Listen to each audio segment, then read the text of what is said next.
हंस के महफिल में जो आते तो कुछ और बात होती। हंस के महफिल में जो आते तो कुछ और बात होती। जम के तालियां बजाते तो कुछ और बात होती। और आइए कार्यक्रम के इस दौर में आपके बीच मशहूर गायिका कलाकारा जिन्होंने गायकी के माध्यम से आपने एक खास पहचान बना रखी है, आपके बीच बड़ी ही शानदार पेशकश लेके आपके बीच उपस्थित हो रही हैं। मिलते हैं, मुखातिब होते हैं मशहूर गायिका कलाकारा पूजा भारती से।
अरे का जहाँ रहलू तो हमें से लागल चिल्लाए पादरा के बाबू ता बारदर बाबू काहे नु बोलब जान तो बड़ा हम दूर गई रही।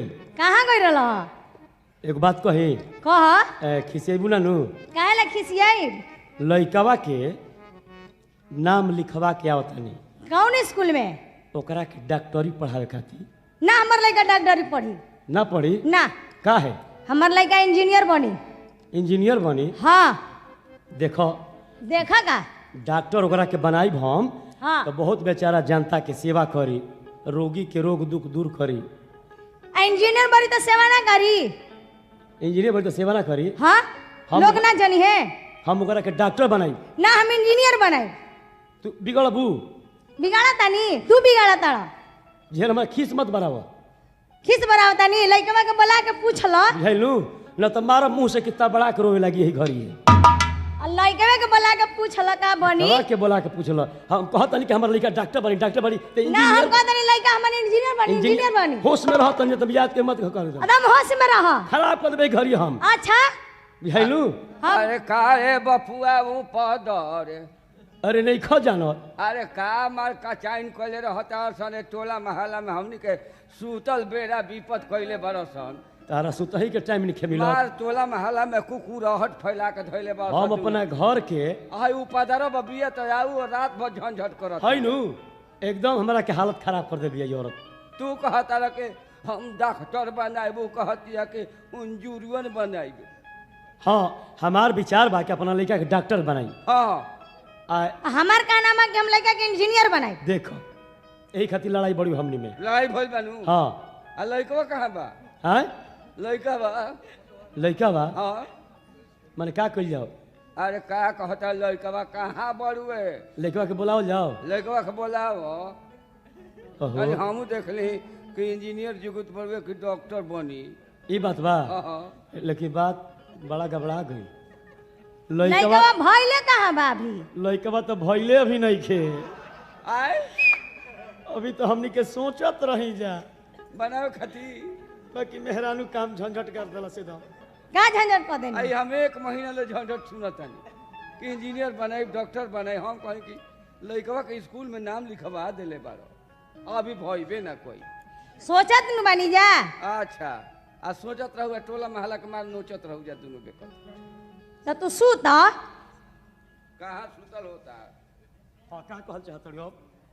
हम कहतनी यही बात हां कि लइका होई या लइकी होई हाँ। हम इंजीनियर बनाई। ठीक बा बनई ह बाकी अभी तो तैयारी नहीं खे।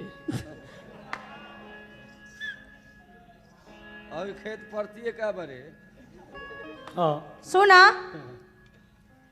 उ फटफटा बोला ताड़न हाँ उनकरा कुछ मिलत का ना माने कहता नहीं जैसे जैसे कहिला वैसे वैसे खेत उत जोते लाई एकरा हराई उराई ना नु बुझाए ना एक आतर में दिन भर जोतते रह जाई ना हम एक आतर में दिन भर जोती एकरा भी नवहारा नहीं खे हाँ नवहारा नहीं खे ना एक आतर में दिन भर जोती ऐसा चलहाक बड़ुए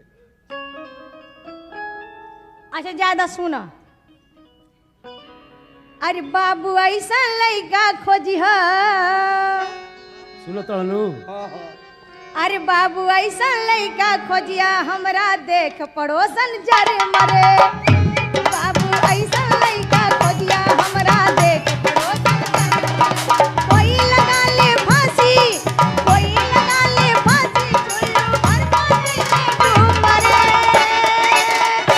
बाबू ऐसा लइका खोजिया हमरा देख पड़ोसन जरे मरे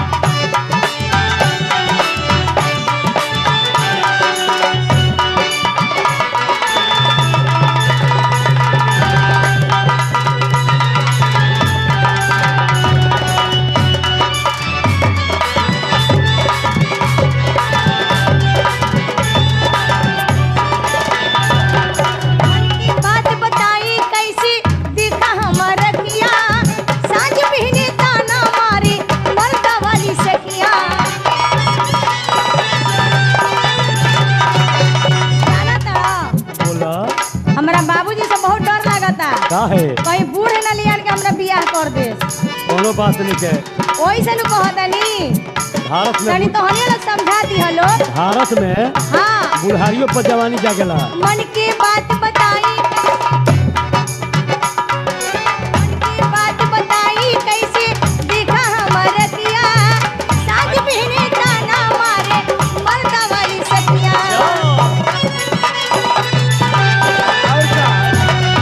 मन की बात बताई कैसे देखा हमर किया साज पहने ताना मारे मर्दा वाली सखिया मर्दा की खूब करी बड़ाई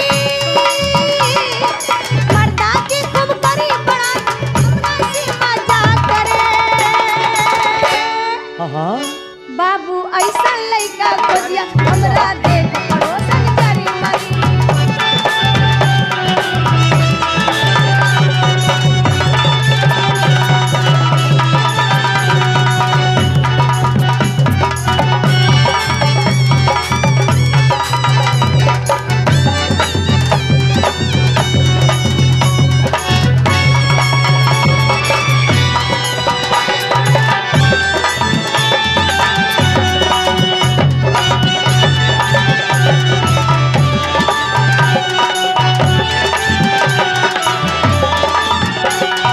सखिया ऐसन बतिया बोली छतिया चली यारी कोई कहे बिन मर्दा वाली कहत देवे गारी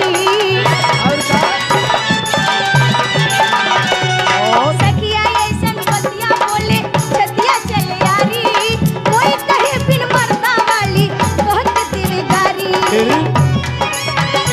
और क्या भाई हमर बाह धरी कोई हमर बाह धरी कोई हमर गाल धरी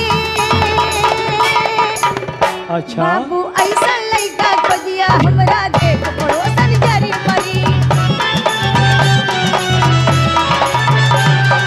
ऐसा लइका खोजिया हमरा देख पड़ोसन जरी मरी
कहतनी नु